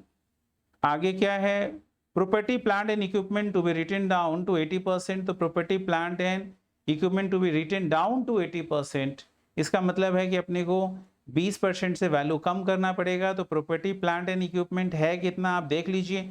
तो बैलेंस शीट में प्रॉपर्टी प्लांट एंड इक्विपमेंट ढूंढिए कहाँ पर है, दिख ही नहीं रहा, किधर गया भाई, छुप गया है। प्रॉपर्टी प्लांट एंड इक्विपमेंट ये रहा, 43750 है आपका प्रॉपर्टी प्लांट एंड इक्विपमेंट का वैल्यू। तो 43750 का 20% कम करना है, तो 43750 और उसका 20% अपने करेंगे, so the resulting figure is 8750। तो 8750 से आपको कम करना है, तो एंट्री क्या हो जाएगा, एसेट्स को कम करेंगे तो कहाँ से एडजस्ट करेंगे, कैपिटल रिडक्शन से एडजस्ट करेंगे। Capital reduction account debited to property plant and equipment आपका आ गया। तो देखिए एंट्री में चेक कर लीजिए, ये तो कंपाउंड किया होगा ना, to property plant and equipment, ये देखिए 8750, तो ये भी एंट्री आपका मैच हो गया। पीएल को राइट ऑफ करने बोला ही था, तो पीएल अपने राइट ऑफ कर दिए 2100 और आपका बैलेंसिंग फिगर जो लास्ट में बचा है कैपिटल रिडक्शन में वो कैपिटल रिजर्व में डाला है। प्रॉब्लम खाली एक ही एंट्री का रह गया है जो फिगर्स मैच नहीं किया है अमाउंट के साथ, तो वो क्या चीज़ का था, वो करंट एसेट्स का फिगर का 18,725 आ रहा है, जो कि अपना फिगर कुछ और है। तो वो लाइन फिर से पढ़ लेंगे, एक बार कंफर्म कर लेते हैं क्या है। यहाँ पर क्या दिया हुआ है आप पढ़िए, द बैलेंस नंबर कितना था जिसमें अपने ये किए, the balance of profit and loss account to be written off and balance of current assets left after settlement of taxes and liabilities are revalued at 15,750. Okay, मेरा भी तो वही आया था अपने 15,750 के बाद, तो हमने ठीक ही किया था, नीचे जाके कुछ और बोल दिया 34,475, उससे माइनस करो कैलकुलेटर में 15,750, रिजल्टिंग फिगर जो है वो 18,725 है। मैंने इक्वल्स नहीं लिखा, इसीलिए थोड़ा सा 18,725 स्क्रीन पर आ रहा है, आपको नहीं दिख रहा होगा, अभी जो लिख दिया वो दिख रहा है 18,725। तो कोई गलती नहीं हुआ था, सब कुछ सही है। कैलकुलेट अपने यहाँ पे इसका रिजल्ट नहीं लिखकर अपने इसी से कंपेयर कर दिए, तो जो जिस कारण से डिफरेंस हो रहा था। तो 18,725 आपका करंट एसेट्स को राइट ऑफ किया गया, ये देख लीजिए 18,725 है और करंट एसेट्स। और बैलेंसिंग फिगर जो कैपिटल रिडक्शन में लास्ट में सरप्लस बच गया, सबको राइट ऑफ करने के लिए जो बोला है, करने के बाद जो बैलेंस बच गया वो अपने कैपिटल रिजर्व में डालेंगे 4375। बैलेंसिंग फिगर यहाँ पे मेंशन भी किया हुआ है। अब ये तो सारा एंट्री हो गया। इंस्टीट्यूट के बुक में ये कैपिटल रिडक्शन अकाउंट भी खोला हुआ है। क्या हमें क्वेश्चन में बोला है you are required to give journal entries for the above transaction and prepare capital reduction account. लो भाई, ये भी बोला है बनाने के लिए। तो यदि कैपिटल रिडक्शन अकाउंट बनाने बोला है तो कुछ नहीं, जो भी एंट्री हुआ उसका लेजर पोस्टिंग करना है। कैपिटल रिडक्शन अकाउंट में जो जो general entry capital reduction account को अफेक्ट कर रहा था, तो लगभग सभी एंट्री अफेक्ट कर रहा था, तो आप कैपिटल रिडक्शन अकाउंट के रेफरेंस में लेजर पोस्टिंग कर दोगे। तो एज सच उसमें कोई भी कॉम्प्लिकेशंस है नहीं। कैपिटल रिडक्शन में जो आपने जनरल एंट्रीज किया उसी का पोस्टिंग है इसमें। तो ये थोड़ी सिखाना है मुझे, ये आपको तो आता ही है, ठीक है। फिर एक सम्स हम लोग करेंगे, दैट इज आरटीपी नवंबर 20 के एग्जाम मतलब में जो आरटीपी में आया हुआ था, वो आरटीपी का चांसेस रहता है क्वेश्चन हिट करेगा। ये दोनों दो मतलब सम्स एक ही मतलब बोल सकते हैं कि ये भी सम्स इंपॉर्टेंट है एग्जाम पर्सपेक्टिव से। जो आरटीपी में रहता है वो आपका इंपॉर्टेंट रहता ही है, ठीक है। ध्यान रखना आरटीपी से क्वेश्चन आता ही आता है, टैक्स में खास करके आरटीपी जरूर करके जाना। नेक्स्ट क्वेश्चन, ये भी क्वेश्चन नंबर 7 है आरटीपी का। दोनों अलग अलग आरटीपी से है, तो एक अपने बोल सकते हैं कि नंबर्स वही मेंटेन करता है इंस्टीट्यूट। 7 पे हर बार इंटरनल रिकंस्ट्रक्शन ही डालेगा। The following information pertains to Z limited as on 31 March 2019। ये जो इन्फॉर्मेशन दिया हुआ है वो 31 मार्च 2019 को है। बैलेंस शीट हमें दिखाई दे रहा है 5 lakh equity shares of 10 each. Figures open figure है इस बार 50 लाख, आपका कोई रुपीज इन 1000 वगैरह नहीं है, ये ध्यान रखना। फिर जो है आपका 9% आपका 20,000 प्रेफरेंस शेयर्स ऑफ 100 ईच, तो आपका यहाँ पे 20 लाख रुपए का आपका प्रेफरेंस शेयर्स है। रिजर्व एंड सरप्लस अभी ये इंस्टीट्यूट लिखने मना कर दिया, ठीक है ना। इंस्टीट्यूट बोलता है ये आप नहीं लिखेंगे, केवल सरप्लस लिखेंगे। यही मैं बोल रहा था, अमेंडमेंट है ये। प्रॉफिट एंड लॉस अकाउंट का बैलेंस बता रहा है 14,60,000 नेगेटिव बैलेंस है। इसका मतलब है एक्यूमुलेटेड लॉस है, लॉस को इन्होंने राइट ऑफ नहीं किया है, तो ये लॉस अपना हो गया 14,60,000 का। नॉन करंट लायबिलिटीज है, यानी कि डिवेंचर्स यहाँ पे आपको दिखाई दे रहा है 16 लाख का डिवेंचर्स है। और ये सारे करंट लायबिलिटीज है, interest due on debentures, trade payable, loan from directors, bank overdraft, provision for taxation, ये सारे लायबिलिटीज है। इसके बाद आपका नॉन करंट एसेट्स में प्रॉपर्टी प्लांट एंड इक्विपमेंट है, और land, building, plant and machinery, furniture, ये सारे हो गए एसेट्स। अभी ये ओवर वैल्यूड कितना है अभी केवल बता रहा है कि इसका ये सारे एसेट्स हैं। और इनटेंजिबल एसेट्स में गुडविल है, पेटेंट्स है, जो ये दोनों को बैलेंस शीट में जगह नहीं मिलता है बट इन्होंने दिखा रखा है। अब लॉस छुपाने के लिए इन्होंने अपने गुडविल, लॉस मेकिंग कंपनी का गुडविल क्या चीज़ का गुडविल होगा भाई, तो दैट्स वाई होता भी है, ऐसा बात नहीं है। गुडविल तो बड़े बड़े कंपनी का रहता है, बट फिर भी ऐसा बुक में दिखाना अलाउड नहीं है। ट्रेड इन्वेस्टमेंट है, ये एसेट है, ट्रेड रिसीवेबल्स, डेटर्स है और इन्वेंट्री है। तो ये हो गया आपके balance sheet. Preference dividends are in arrear for last 2 years। What does it mean? देखो, अलग से बैलेंस शीट में नहीं दिखाकर अलग से कोई बोल दे कि प्रेफरेंस डिविडेंड हमारा 2 साल से बाकी है, और बाद में अलग से बोले कि preference share holders agree to waive the arrear preference dividend, तो उस केस में कुछ करने की जरूरत नहीं है। रीजन इज दैट कि यहाँ पर प्रेफरेंस डिविडेंड जो है वो कुछ क्यों करने की जरूरत नहीं है, क्योंकि प्रेफरेंस डिविडेंड जो है बुक्स में शो नहीं है, शो नहीं किया हुआ है। सो यदि बुक्स में आपने शो नहीं किया है तो nothing to do, just simply आप उसे इग्नोर करिए, सिंपली उसे आप इग्नोर करेंगे, वो उसका कोई काम नहीं रहेगा। लेकिन इसके बदले में मुझे देना पड़ा तो डेफिनेटली कोई भी चीज़ मैं जो लाइबिलिटीज़ को रिकॉग्नाइज नहीं किया हूँ बट आई हैव टू पे समथिंग अगेंस्ट दैट लाइबिलिटी, मतलब दैट अपने कंटिजेंट लाइबिलिटीज़, तो उस केस में अपने बोल सकते हैं कि अपने को वो लॉस कैपिटल रिडक्शन अकाउंट से एडजस्ट करना पड़ेगा। मिस्टर वाई होल्ड्स, ठीक है, ये इंस्टीट्यूट के मैट में भी इस तरह का सम है। Mister Y hold 60% of debentures and mister Z hold 40% of debentures. अब सिनेरियो यदि अपने बना ले तो यहाँ पर कुछ ऐसा सिनेरियो होगा, बता रहा है जो कौन कौन है, वाई है और जेड है। तो आप यहाँ पर वाई और जेड यदि बना दें अपने,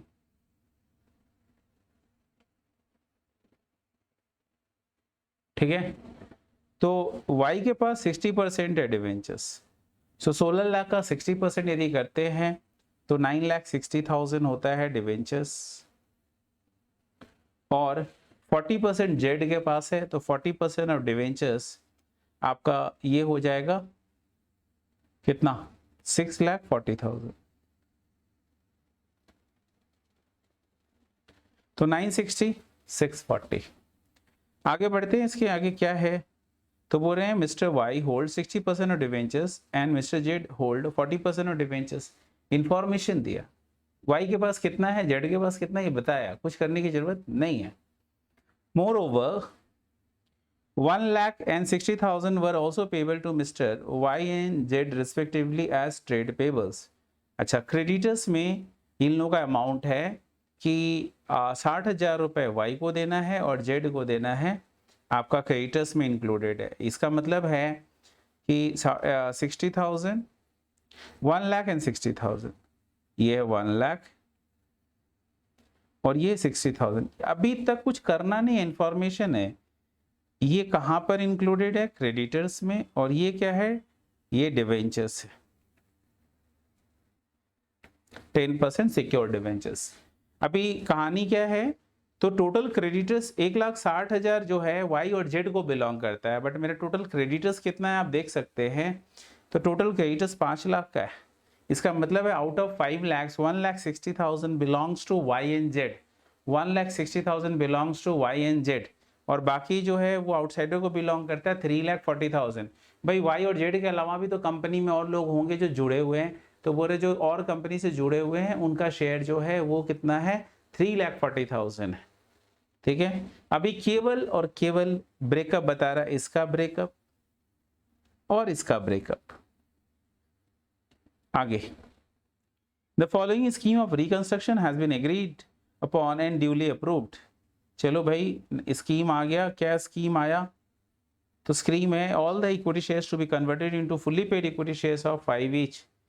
जितना भी इक्विटी शेयर्स है उसको 5 में कन्वर्ट कर दीजिए। Equity shares to be converted into fully paid up equity shares of 5 each.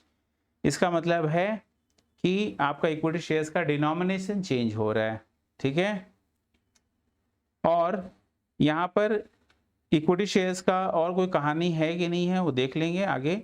यहाँ पर ये बोल रहा है कि इक्विटी शेयर्स का डिनोमिनेशन चेंज हो जा रहा है, यानी कि जो 10 रुपए का शेयर है that converted to 5। I think 10 रुपए का ही शेयर है, देख लेंगे। शेयर्स 10 रुपए का है, ये रहा, तो 10 रुपीज का शेयर है that will B converted into 5, तो एक शेयर आपका 5 रुपए का बन जा रहा है, तो सीधा स्ट्रेट वे आपका 25 लाख कैपिटल रिडक्शन में चला जाएगा।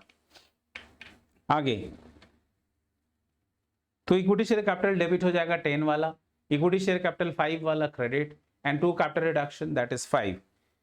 नेक्स्ट बोल रहा है आपका all the equity shares to be converted, ये हो गया। The preference share holders preference shares to be reduce to 50 each and the preference share holders agree to forgo their earlier preference dividends in consideration of which 9% preference shares are to be converted into 10% preference shares। देखो, preference shares ने बोला मैं arrear preference dividend छोड़ दूंगा और अपना 50% capital भी कम कर दूंगा, बदले में पहले आप 9% के रेट से डिविडेंड देते थे, अभी 10% का कर दो, डन, कोई प्रॉब्लम ही नहीं है। 9% के बदले में 10% हमें देना है और एरियर प्रेफरेंस डिविडेंड का कोई एंट्री नहीं करना होगा। रीजन, एरियर प्रेफरेंस डिविडेंड हमने बुक्स में रिकॉर्ड नहीं कर रखा है, so no need to cancel it, because हमने रिकॉर्ड ही नहीं किया, तो कैंसिल किसको करें, बुक्स में होगा तब तो हटाएंगे ना।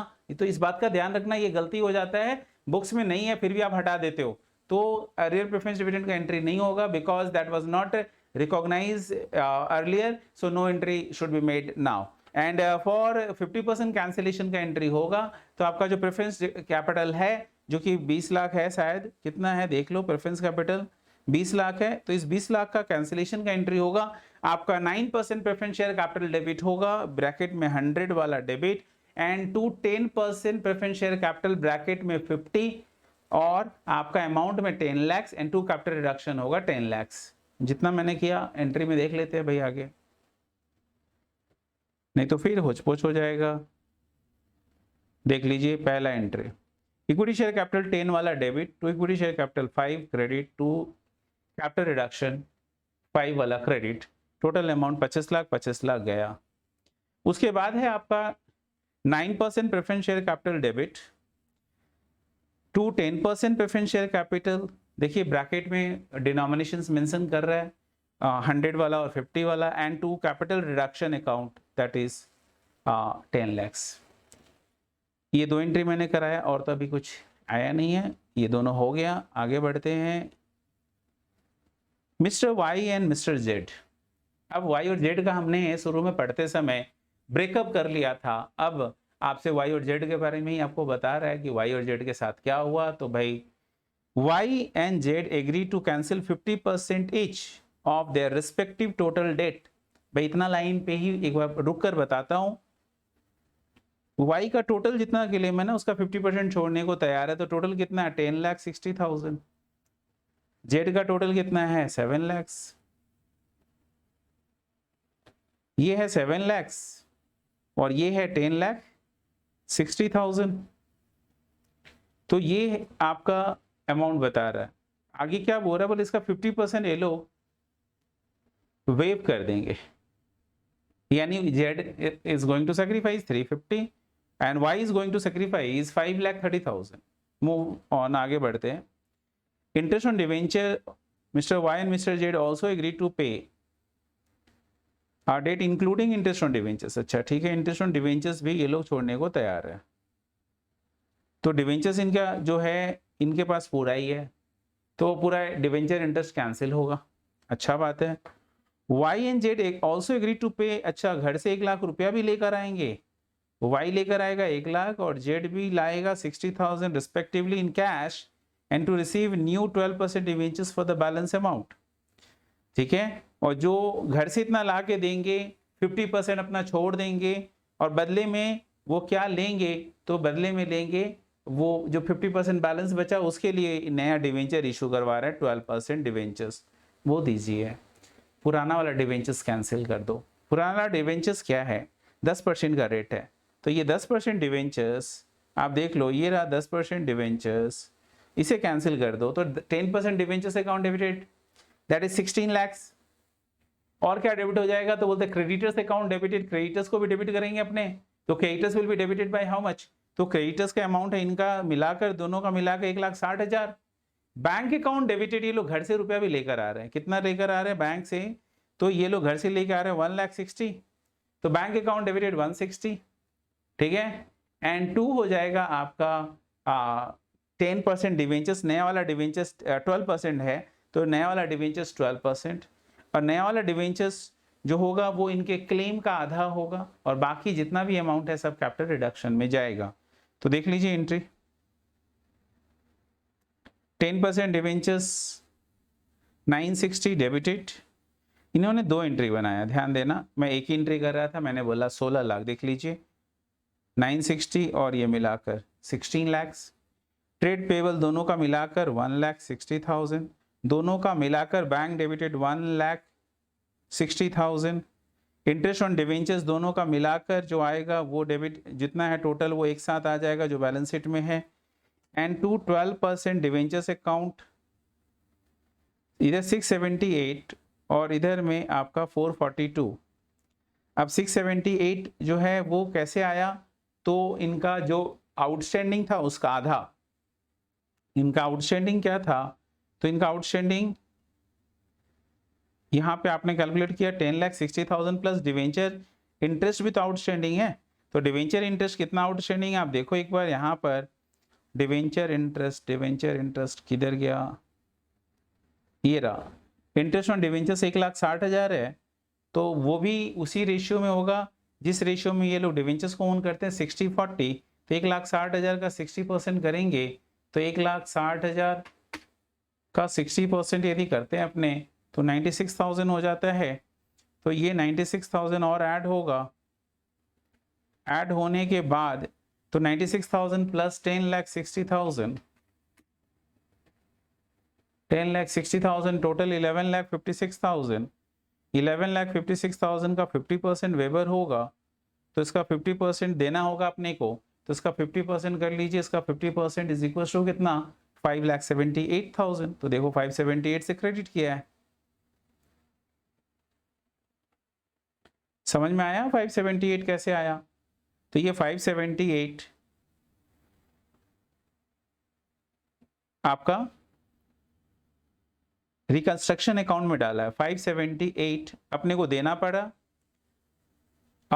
मतलब वेवर मिला और बाकी का अपने डिवेंचर्स दे रहे हैं। नहीं, एक बार लैंग्वेज पढ़ेंगे भाई, क्या था, फिर से पढ़ता हूँ, कुछ गड़बड़ लग रहा। Mister Y and mister Z agree to cancel 50% each of their respective total debt including interest on debentures. Mister Y and mister Z also agree to pay 1,60,000 respectively.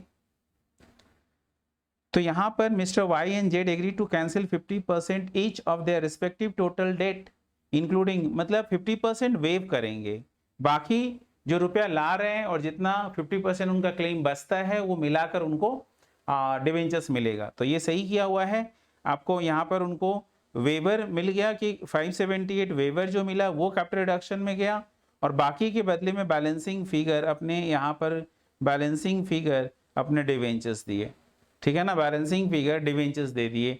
तो ये सारा जो कैंसिल किए, आप कंपाउंड भी कर सकते थे, ये कंपाउंड ही हुआ सारा चीज। और एक्स और वाई का जो है वो आपको वर्किंग करके दिखा देना पड़ेगा, वाई और जेड का, कि वाई का कितना क्लेम है और उसका 50% कितना बनता है वो जाएगा कैपिटल रिडक्शन में, और जेड का भी सेम वे में कितना क्लेम बनता है उसका 50% जाएगा कैपिटल रिडक्शन अकाउंट में। और फाइनली अपने ये कैपिटल रिडक्शन अकाउंट का जो बैलेंस है, मतलब फाइनली कैपिटल रिडक्शन अकाउंट को बैलेंस करके दोनों का मिला के डालेंगे, जो बैलेंसिंग फिगर बचेगा that will be credited to new debentures 12% debentures account। तो ये एंट्री नंबर 3 हो गया आपका, ठीक है। This is very likely this kind of sums में कम इन योर एग्जाम, और ये अच्छा सम्स में से one of the good sums में ये आता है। उसके बाद कुछ है नहीं, आगे देखो इजी है। Persons relating to trade payables other than Y and Z also agree to forgo their 50% claim. भाई वाई और जेड के अलावा भी हम लोग बात किए थे कितना, तो हम लोग बोले थे कि देखो इस 5 लाख में यहाँ पे मार्क किया हुआ भी है, इस 5 लाख में आपका वाई और जेड का कितना 160, तो आउटसाइडर का कितना है, आउटसाइडर का है 340, और आउटसाइडर भी बोल रहा है हम 50% छोड़ देंगे। तो 50% यदि आउटसाइडर छोड़ता है तो एंट्री क्या हो जाएगा, क्रेडिटर्स अकाउंट डेबिटेड टू आपका capital reduction account, that is 340 का हाफ 1,70,000। देखो 1,70,000 से जन एंट्री होगा। ये रहा trade payables debited to capital reduction या रिकंस्ट्रक्शन अकाउंट 1,70,000, ठीक है। आगे बढ़ते हैं, नेक्स्ट क्या है, अगला पॉइंट क्या है, directors also waived 60% of their loan and accepted equity shares for the balance. तो यहाँ पे डायरेक्टर्स ने क्या किया है, अपना 60% वेव कर दिया लोन का and accepted equity shares for the balance, और जो बाकी बचा वो उसके बदले में इक्विटी शेयर्स लेने को तैयार हो गया। चलो भाई, तो डायरेक्टर्स का लोन है कितना, अपने यहाँ पे देखेंगे, ये रहा लोन फ्रॉम डायरेक्टर्स, यहाँ दिखाई दे रहा है आपको लोन फ्रॉम डायरेक्टर्स, और ये अमाउंट कितना है वो मिला लो 1 लाख का है। तो 1 लाख का आपका 50% वेव हो जाएगा और 50% के बदले में आपको इक्विटी शेयर्स देना है, सॉरी 60% वेव हो जाएगा, तो 60% जाएगा कैपिटल रिडक्शन अकाउंट में और 40% जाएगा इक्विटी शेयर कैपिटल में, सॉरी हाँ इक्विटी शेयर्स कैपिटल में। तो जन एंट्री हो जाएगा loan from directors account debit, liabilities को कैंसिल करेंगे, बदले में अपने शेयर कैपिटल लाइबिलिटीज बढ़ाएंगे, तो इक्विटी शेयर कैपिटल क्रेडिटेड होगा 40,000 से एंड 60% का वेवर मिला है। तो 60% का वेवर अपने कहाँ डालेंगे, तो बोलते हैं 60% का वेवर कैपिटल रिडक्शन अकाउंट में डालेंगे। हो गया ये भी। नेक्स्ट है number 6, capital commitments of 3 lakhs were cancelled on payment of 15,000 as penalty. Capital commitment क्या होता है भाई, आपने कोई कॉन्ट्रैक्ट किया हुआ है 3 लाख रुपए का या 300 लाख का हो, कुछ भी हो, XYZ, ये हमारे लिए इंपॉर्टेंट नहीं है, ये हमारे लिए इंपॉर्टेंट है। तो हमने कोई किसी से वादा, प्रॉमिस, कॉन्ट्रैक्ट किया हुआ था and that promise get breach, तो as a result of which we have to pay the penalty of 15,000, ये हमारे लिए लॉस है क्योंकि हमें पेनल्टी देना पड़ रहा है। तो इसका एंट्री होगा capital reduction account debited to bank, दिखाने की जरूरत नहीं है, आप समझदार है। अब directors refunded 1 lakh of the fees previously received by them, बहुत अच्छा, डायरेक्टर्स खुश हो गया, बोला कंपनी बचेगा, मैं पहले 1 लाख रुपया लिया हुआ हूं, मैं कंपनी को वापस दे रहा हूं। कंपनी के लिए बल्ले बल्ले, क्यों भाई, कंपनी के पास पैसे आ गए और बैंक अकाउंट डेबिटेड, कंपनी का बैंक बैलेंस बढ़ेगा, इसलिए बैंक अकाउंट डेबिटेड, कंपनी अपना बैंक बैलेंस बढ़ाएगी और कंपनी के लिए ये गेन्स है, तो टू कैपिटल रिडक्शन, तो bank account debited to capital reduction होगा विथ 1 लाख रुपीस। अब डायरेक्टर से मत लिख देना टू डायरेक्टर फीस, ये गलती हो जाएगा, नहीं है। देखिए सॉल्यूशन में, देखिए सॉल्यूशन, देखिए डायरेक्टर्स नहीं, ये रहा bank account debited 1 lakh to reconstruction 1 lakh, ठीक है। सॉल्यूशन देखने की जरूरत नहीं है यदि आप एंट्री में एक्सपर्टाइज है तो। रिकंस्ट्रक्शन एक्सपेंसेस पेड, भाई ये तो खर्चा पे कर रहे हो 15,000 रुपए, तो रिकंस्ट्रक्शन एक्सपेंसेस पे करोगे तो जनरल एंट्री क्या होगा, expenses account debited to bank, तो आप यहाँ पे रिकंस्ट्रक्शन एक्सपेंस को डेबिट कर दीजिए और बैंक को क्रेडिट कर दीजिए। अब एक्सपेंसेस डेबिट करने के बजाय सीधा आप कैपिटल रिडक्शन अकाउंट डेबिटेड या reconstruction account debited to bank कर सकते हो, एक ही बात है। The taxation liability of the company was settled at 75,000 and was paid immediately. अब बैलेंस शीट में देखना पड़ेगा कि मेरा टैक्सेशन लाइबिलिटीज है कितना। हम लोग 75 में सौदा कर लिए, लेकिन हमारे बैलेंस शीट में taxation liabilities was appeared at 1 lakh. लो भाई, यहाँ पे भी फायदा बल्ले बल्ले की बात हो गई, तो यहाँ पर भी फायदा, और 1 लाख के बदले में सिर्फ 75,000 देना है, तो टैक्सेशन लाइबिलिटीज डेबिट होगा 1 लाख से, टू बैंक क्रेडिट होगा 75,000 से, एंड 25,000 का फायदा है that will go to capital reduction account, so gains will be credited to capital reduction, so आप एंट्री कर देंगे provision for tax account debited to आपका बैंक 75,000 क्योंकि पेमेंट कर दिए हैं, और 2 हो जाएगा capital reduction that is 25,000, payment कर दिए हैं, देख लो एक बार, was settled for 75,000 yes and was paid immediately, paid कर दिए। The assets were revalued as under, अब देखो लैंड एंड बिल्डिंग, वहां पर ये तो बहुत ईजी है ना, वहां पर जो आपका वैल्यू दिख रहा है बैलेंस शीट में, मान लो वहां पे जो वैल्यू है, यहाँ पे जो वैल्यू से कंपेयर करेंगे। अब वहां पे जो वैल्यू दिख रहा है आपका लैंड एंड बिल्डिंग का वैल्यू कितना है देख लीजिए, तो वहां पर कहां पर है लैंड एंड बिल्डिंग, हाँ भाई इधर को गया, नॉन करेंट एसेट्स में लैंड एंड बिल्डिंग 30 लाख है। अब 30 लाख बिकम्स कितना लैक्स, 30 लाख बिकम्स 32 लाख, लो बढ़ रहा है घट नहीं रहा, तो इसका एंट्री क्या होगा, ये राइट ऑफ नहीं करना है, एसेट्स को बढ़ाना है, तो land and building account debit, assets को बढ़ाइए, और ये गेन है, this gain to credit, this gains credited to capital reduction account, so land and building debited to capital reduction. भाई बहुत सिंपल लॉजिक पे ही ये पूरा चैप्टर है। प्लांट एंड मशीनरी यहाँ 6 लाख है, वहां पे कितना है, ऐसे कंपेयर करो तो प्लांट एंड मशीनरी आपका डेफिनेटली यहाँ कम होगा, तो यहाँ पे प्लांट एंड मशीनरी 12,50,000 है, यहाँ ज्यादा होगा सॉरी, और वहां पे 6 लाख है, तो आपका पता है ना 6,50,000 से प्लांट एंड मशीनरी का वैल्यू डिक्रीज हो रहा है, ये लॉस है, तो capital reduction account debited to plant and machinery 6,50,000। यहाँ पे फर्नीचर एंड फिक्चर्स 2.5 लाख है, नीचे कम होगा, देखना 2.5 लाख यहाँ है और नीचे में है आपका फर्नीचर 1.5 लाख, इसका मतलब है आपका 1 लाख से फर्नीचर एंड फिटिंग्स कम हो रहा है, तो capital reduction to furniture and fittings आपका 1 लाख रुपए। वैसे इन्वेंट्री यहाँ 7.5 लाख, ऊपर में इन्वेंट्री का वैल्यू कितना है, इन्वेंट्री है ऊपर में 5 लाख, तो इसका मतलब है इन्वेंट्री का वैल्यू बढ़ रहा है, तो आपका एंट्री हो जाएगा inventory account debited to capital reduction. तो ऐसा नहीं कि हर बार घटता ही है, यहाँ बढ़ भी रहा है, आपको एग्जाम में एकेडमिक पॉइंट ऑफ व्यू से दिया हुआ है, सब बढ़ाना घटाना दोनों ही किया हुआ है, तो इस तरीके से आप करेंगे। लास्ट में जो सरप्लस बचेगा that will be credited to capital reduction account, that will be credited to capital reduction account. देख लीजिए एक बार एंट्री फाइनल देख लीजिए, ये सब एंट्री हम लोग कर चुके हैं, ये हो गया, ये हो गया, ये डायरेक्टर्स लोन वाला भी हो गया था, मार्क नहीं किया हुआ है, ये हो गया, ये भी अपने खर्चा जो किए थे रिकंस्ट्रक्शन एक्सपेंस का एंट्री है, and reconstruction account debited to bank, ये एक्सपेंसेस का है, ये 15,000 क्या चीज का था, पेनल्टी वाला था, ये भी हुआ, एंड प्रोविजन फॉर टैक्स वाला भी हम लोग कर चुके थे। लैंड एंड बिल्डिंग का वैल्यू बढ़ाए हैं, reconstruction account debited to goodwill, profit patent, profit and loss account, furniture का वैल्यू ये सब कम हुआ, अपने उसे राइट ऑफ कर दिए। प्रॉफिट एंड लॉस अकाउंट जो भी है वो पूरा राइट ऑफ करना है क्योंकि वो एक्यूमुलेटेड लॉस होता है। ये सब trade investment, inventory, trade receivables, capital reserve, ये सबको कम किए। ठीक है, इन्वेंट्री एक बार देखना पड़ेगा, अपने इन्वेंट्री बढ़ा रहे थे, यहाँ इन्वेंट्री घट रहा है, क्या है, फिर से पढ़ो। क्वेश्चन में आइए आप फिर से, यहाँ पे इन्वेंट्री का वैल्यू है 7.5 लाख और ऊपर में इन्वेंट्री का वैल्यू कितना है, यहाँ पे इन्वेंट्री 10 लाख है, सॉरी मैंने 5 लाख उस समय देखा था, 10 लाख है, तो 2.5 लाख से इन्वेंट्री कम हो रहा है। लास्ट में जो बैलेंस बचेगा बच्चा उसे आप करोगे क्या, so that is to be transfer to capital reserve. आप देख लीजिए कैपिटल रिजर्व में जा भी रहा है, यदि बचा तो जाएगा, नहीं बचेगा तो नहीं जाएगा। बचा है 7,75,000 हो गया।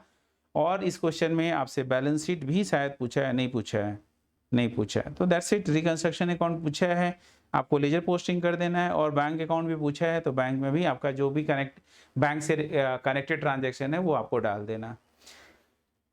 फिर से बोल रहा हूँ, ये चैप्टर एग्जाम पर्सपेक्टिव से बहुत ही इंपॉर्टेंट है, इसमें आपको एग्जाम में जरूर करना चाहिए। उसका रीजन ये है कि आपका इसमें एक गलती हो भी गया तो बाकी एंट्री सही रहेगा और उसके मार्क्स मिल जाएंगे। ऐसे बहुत सारे चैप्टर हैं जिसमें गलती हो जाए तो आगे पूरा ही कट जाता है, सभी गलत फिगर डिराइव होता है। तो आपका बेटर है कि आप ये चैप्टर जरूर अच्छे से करके जाइए। आप इंस्टीट्यूट के मैट ही देखिए, मेरा जो क्लास में कराया हुआ है, मेरे मैट में पास्ट पेपर, आरटीपी और साथ में आपका जो भी पहले जो आईपीसीसी लेवल पर जो था, या P2 जो था पहले, प्रोफेशनल एजुकेशन 2, पीसीसी था, तो इंटरमीडिएट लेवल हुआ, उसके बाद सारे क्वेश्चंस कवर्ड है। इसलिए मेरे मैट में तो भर भर के मैंने 40 सम्स कराया होगा, 35-40 सम्स। लेकिन आप रिवीजन कर रहे हो तो इस रिवीजन के बाद 2-3 सम्स आपको और बनाना चाहिए, इंस्टीट्यूट के मैट से ही बना लो, कोई दिक्कत नहीं है। मिलते हैं अगले वीडियो में, और अगला वीडियो फिर से मैं रिवीजन का अपलोड करूँगा। Thank you.